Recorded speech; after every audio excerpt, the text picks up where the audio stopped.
What's up, guys? My name's Dean, or as most of you know me, Twisty, and there is one round of the home and away season to go. Round 23. Let's take a look, because this is a big round. Pretty much every game except one means something, so let's go through that. Starting with tonight, the biggest of them all, which sets the stage for the entire weekend. Adelaide versus the West Coast Eagles. The Crows, with a win, I think they secure top spot on the ladder, or they secure a top 2 finish pretty much if they win in this one. Now, if they lose, they can they drop out of the top 4? Yes, they can drop out of the top 4. The Giants could leapfrog them into and put them down to 5th. So they wouldn't want to lose this one. West Coast also, if they win this one, possibly a very slim chance at a top 4 spot, but very, very unlikely for the West Coast Eagles, but a definite home final if they win this game.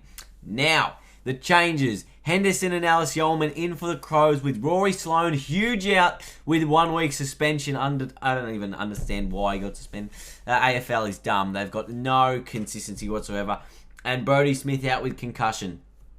Alright, that's the Crows. The Eagles, Barras and Giles come in, and Nat Nui, the huge out there, doing his ACL last week, the knee injury, and Nelson also out of that side has been dropped. So this is the match that sets up the entire weekend. I have no idea which way it's going to go. It's at the Adelaide Oval. That's the only reason I can pick the Crows here. I just think the West Coast, they haven't been superb away. The only team they beat was the Giants, who probably got a little bit ahead of themselves. But I think that Adelaide are the real deal. Rory Sloane or not, they should win this game and finish in the top 2. So Adelaide tonight, if they win, it makes everything interesting. But if they lose, it makes it all the more interesting and just makes the entire weekend crazy.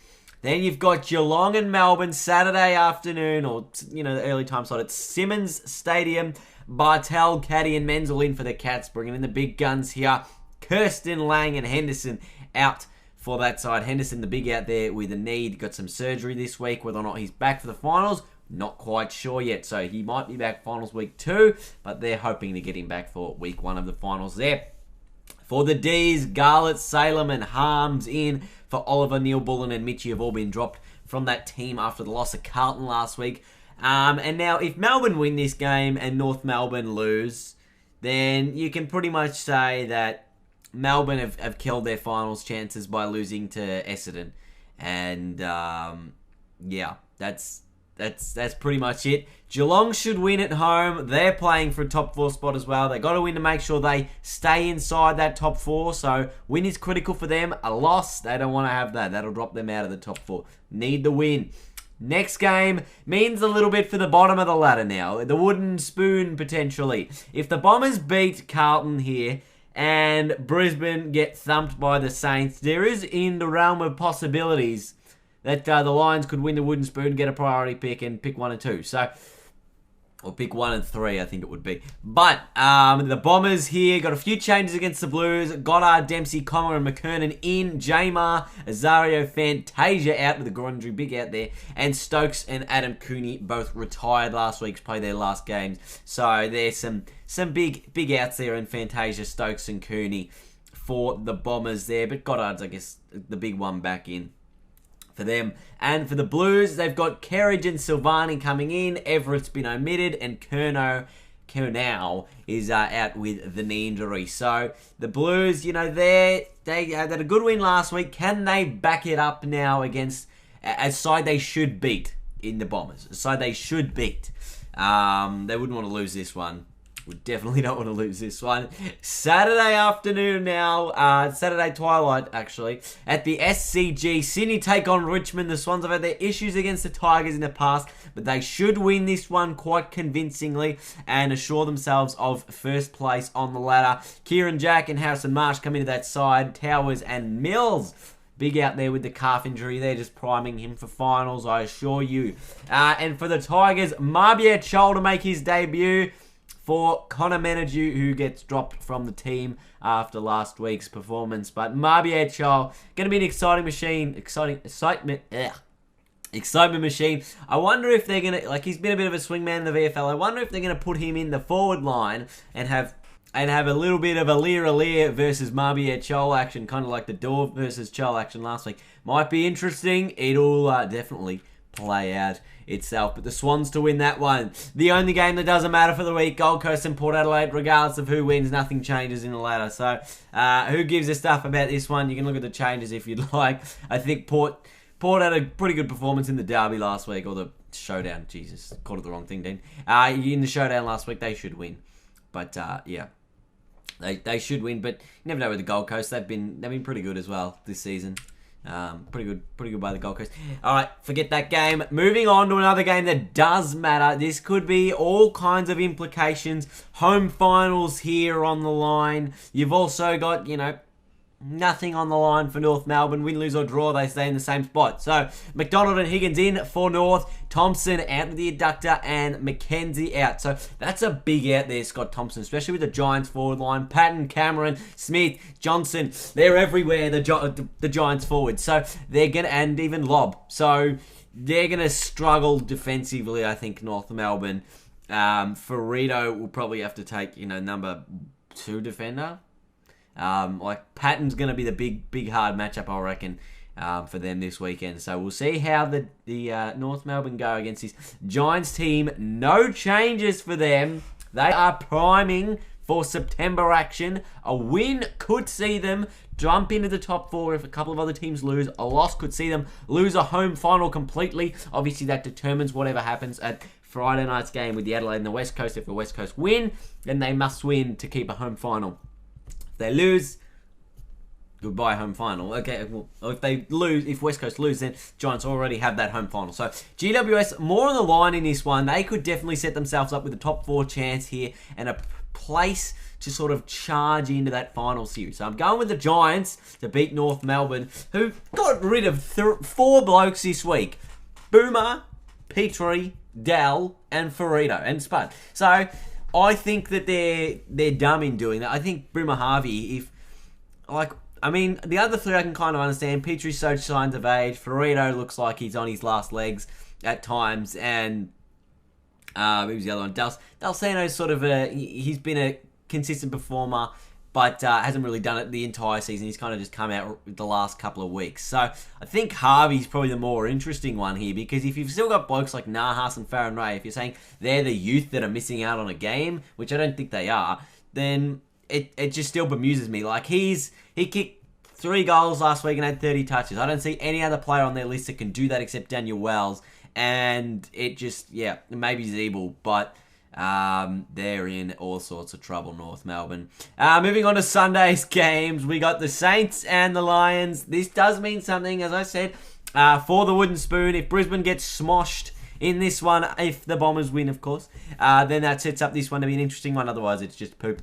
But Fisher comes in. I hope he gets another year, Sam Fisher. Really, really good player for the Saints. White comes in. Is he making his debut? White? I think he is. Brandon White making his debut for the Saints. Sinclair and Pearce on that extended bench for St Kilda. And then you got Paddy McCartan out with that collarbone injury. So there'll still be at least 2 changes there for the Saints with White and Fisher, the 2 ins to that team. But McCartan sort of went down low last week. Got a free kick, which he shouldn't have got. But broke his collarbone in the process. So sometimes it doesn't pay to slide in there and try and win the ball. And for the Lions, they got Trent West, Jansen, Dawson, and Smith coming into that team, and Jackson Payne out with a shin injury. So Saints should win this one. It's at Etihad Stadium, 1:10 on Sunday. They should win and win comfortably. I would think so. Now let's keep going. 2 matches to go. This one is going to be critical, regardless of which way you look at it. If the ladder is exactly the same way it is right now, and the Giants lose, the Eagles lose, and the Dogs could actually, if the Giants lose, the Eagles lose, the Hawks lose, the Dogs could actually jump into that top 4. And that would be the biggest surprise, I think, of them all this week. And they need all the results to go their way. But I think Hawthorn, we'll go through the matchup. Here we got Schoenmakers, Fitzpatrick, Pitternet, and Lovell coming into that team for Segler, who did his knee, his ACL last week. Big miss for them, the Hawks. Not as big as Nui, but big miss indeed. And for the Pies, Cloak comes in, McCaffer, Goldsack, and Witts into that squad. Darcy Moore out with the hamstring injury, so he's done for the year. Yeah, this makes up a very interesting matchup because Hawthorn need a win to stay in the top 4, but Collingwood, they've sort of been okay the last few weeks, I think. Well, they had a huge win last week, so if they can bring the form they did last week into this week's game, obviously it's a different class of opponent, they could cause issues for the Hawks, and you never know with Hawthorn, they could just not rock up. And then maybe they don't want to finish in the top 4 because they want to play 4 weeks in a row instead of one game in 3 weeks. Who even knows what's going on in their heads? They should win this one though, Hawthorn. They've had the wood over the Pies the last 8 matches, so they should win it. And I'll be surprised if they don't. But I think the Hawks should win it. And the final game, Pavlich's farewell game. Dawson, Pavlich, Sandilands, Mzungu, and De Boer into the squad for the Dockers. Surprised Barlow isn't playing. He's still in the waffle. He won't be at Fremantle next year anyway. And then Collins and Clark drop from that team. For the Dogs, a number of changes as well. Dale Morris, Will Minson, Matty Suckling, Tom Campbell, Kobe Stevens, and Williams into that squad of 25 with Roughhead, Smith, and Wood all out of that team. And look at that. They've had 6 inclusions to their best 25. No Drake Stringer. So whether Stringer plays in the elimination final or the qualifying final in 2 weeks' time will be a very interesting prospect. I'm not sure how it's going to go, but I think the Dogs should win this one. With results falling their way, they're in the top 4. If they don't fall their way, they might not get a home final, but if West Coast lose, they should still get a home final. So that's the most likely scenario here, is the Dogs finishing in 6, getting a home final against the Eagles week 1 of finals. But there is just so much to play out this weekend before we can get to that result. Hopefully you guys enjoyed today's video. Leave a big thumbs up if you did, and make sure to subscribe to get all the finals previews and things like that over here. It's going to be a crazy, crazy finals series. I cannot wait. I'll see you guys later.